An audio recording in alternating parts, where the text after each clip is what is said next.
Hi Pastor Give Back. Always good to see you. Hi Paul, good to see you too. Always like learning from my financial coach. Could you tell me some good books to read in my spare time? Yes, I'd be glad to. I'll leave links down in the description if anyone in the audience wants to research these books for themselves. Just want to make it clear, though I am not a real financial advisor and I am not being paid in any way to promote these books from any of the authors or companies listed in the links from the description. I am just saying what I have enjoyed reading, and hopefully the links down below will be a blessing to you. I am going to be going over some of the books I have read and others I have just heard of. Some are free if you have the internet already, while other books you may have to pay for on their websites if interested. Again, I am not affiliated with these people in any way. I have just really enjoyed reading their stuff, and if any of the audience listening on YouTube wants to check out the books for themselves, I have provided the links down below. Now let's continue with this fun cartoon. So what books do you like? I love all sorts of books that teach people how to get closer to God and learn to be a better leader from Him and use that knowledge to apply it in running your business and or mission in life. The books outside of the Bible I have found most helpful are God is My CEO by Larry Julian, Jesus, CEO by Laurie Beth Jones, The Richest Man Who Ever Lived by Stephen K. Scott, The Most Excellent Way to Lead by Perry Noble, The Richest Man in Babylon by George S. Clason, Rich Dad Poor Dad by Robert Kiyosaki, Cash Flow Quadrant by Robert Kiyosaki, The Millionaire Real Estate Investor by Gary Keller, and Think and Grow Rich by Napoleon Hill.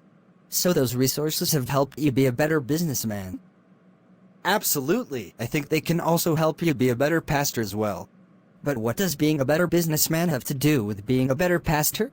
Let's look at it this way.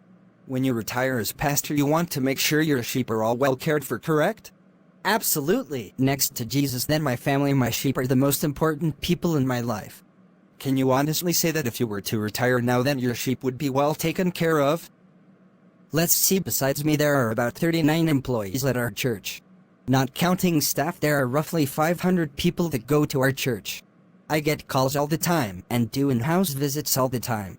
Not to brag, but some of my sheep have told me if I leave they wouldn't know what they would do. So if you left for 1 year, do you think your sheep would grow more spiritually, or would they suffer and be in spiritual decline with you not being there? They would probably come to church a lot less often if I wasn't there that much. Okay, then we have determined you are in the S quadrant out of the 4 available quadrants. S quadrant? What does that mean? Allow me to explain. In Robert Kiyosaki's book Cash Flow Quadrant, he sets up 4 quadrants. E, S, B, and I. E stands for employee, S stands for self-employed or small business owner, B stands for business owner or big business, and finally I stands for investor. Right now it seems when people go to your church they are investing in you, and there is nothing wrong with that. However, let's say you had a team of pastors that totaled 500, and with you there was a total of 501. Now in this case, if you retired or took a year off, then you now have 500 other people who can do your job for you and help people grow in their relationship with the Lord. Wouldn't I need a lot of money for that though? Yes and no. Looking at it only from a business sense, you would need a lot of money. If you are thinking about how to make money for your business, then yes. However, if everyone's main goal is to help others grow in Jesus, then you really don't need money to do that, or at least not a lot. Remember, the Apostle Paul was a tent maker.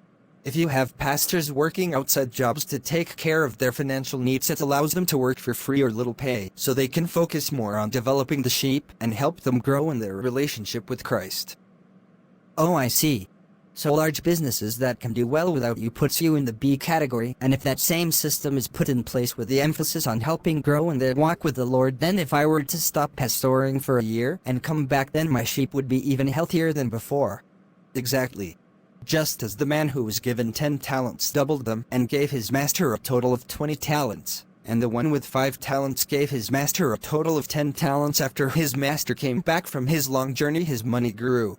The only exception was the man who buried his talent and it never grew, so his master cast him out and gave the talent to the man with the 10 talents.